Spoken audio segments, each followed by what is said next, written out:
Hi, and welcome to the Oregon Education Association's How to Gather Signatures training for IP 28. This is Jenny Smith. And this is Trent Lutz.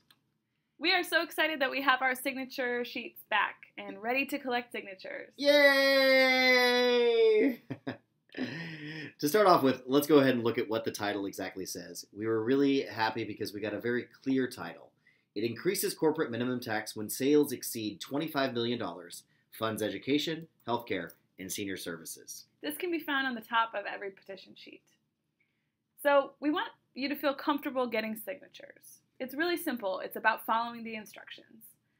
First, the person needs to sign their signature. Then the date signed, month, day, year, and it's most important that the month comes first, and then the day, and then the year. Then they need to print their name, and my name is Jenny, but my real name is Jennifer, so I'd write Jennifer down here. Then their residence or mailing address, where they're registered to vote. And remember, only registered Oregon voters can sign. And then the petitions themselves have a perforation.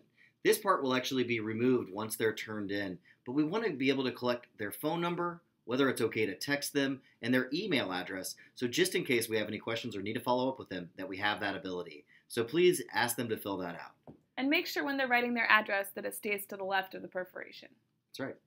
So to go ahead and get started, our first signature, John Tate here, has filled everything out correctly. He obviously made it very clear and he put everything in the right area. This is important that that first signature is done correctly because everybody who signs after that will follow that as the example. Make sure they write clearly and legibly. Here's a couple more examples. It looks like everyone did everything correctly. Even though the dates look a little bit different, they're all in the month, day, year format. And they all stayed to the left of the perforation. So in our next signature, we have Sal Tillman. It looks like actually he, unfortunately, printed where he was supposed to sign and signed where he was supposed to print. Don't worry, if this happens, it's totally fixable. This won't ruin the sheet at all. All you have to do is just go ahead and scratch through the entire line and then have them refill it back out again and make sure that they fill out the information correctly. So don't worry, mistakes are totally fixable. Sal's just going to sign on that next line with his correct information in the correct place. But he made one small mistake still. Yeah, it looks like he actually dated this for 2005. I wish we had this ballot measure 10 years ago, but it looks like that still needs to be corrected to make it legal.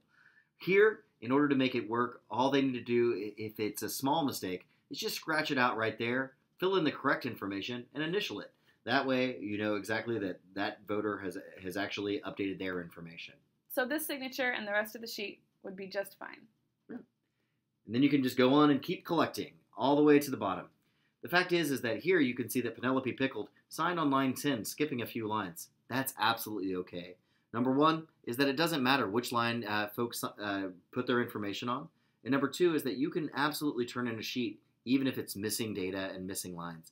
It can be an incomplete sheet, totally will count for the voters that actually sign that sheet. So if you only sign up one person or you have 10, either way is just fine. When you're done collecting signatures, whether your sheet is full or you're just done for the day, you need to sign at the bottom, verifying that you witnessed these signatures. That's right. You are the circulator. So make sure that you fill out your information in the correct place as well.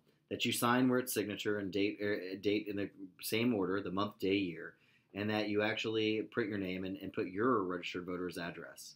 So here it looks like John Tate accidentally got the date wrong. It's important that we correct that and that your date is after the dates of everyone who signed the sheets. So he forgot that it was the 3rd, thought it was the 2nd, but he can easily fix that. In the circulator portion, you don't want to cross anything out. Instead of crossing it out, you can just write the correct information next to it and initial the right date. And that'll work just fine. So there's one last piece of information that's being asked for, which is the sheet number. This is something that you actually don't need to fill out. Once all sheets are turned in, this information will be filled out by the office. So don't worry about it. Yeah. Thanks so much for collecting signatures. When you're done, we need you to turn them in. That's right. It's really easy. There's 3 different places that you can turn it in, which is number one, is give it back to the person who originally had given you the signature sheet. They should know where to turn it in from there. Also, you can turn it into your OEA office, your staff person, or your local president. They should also be able to make sure it gets in the right hands. And if you don't have any of those options available, feel free to mail it back to the OEA headquarters at this address listed. And thank you so much for collecting. If you have any questions, you can just contact us at oea-gr@oregoned.org. Thank you so much. Happy collecting!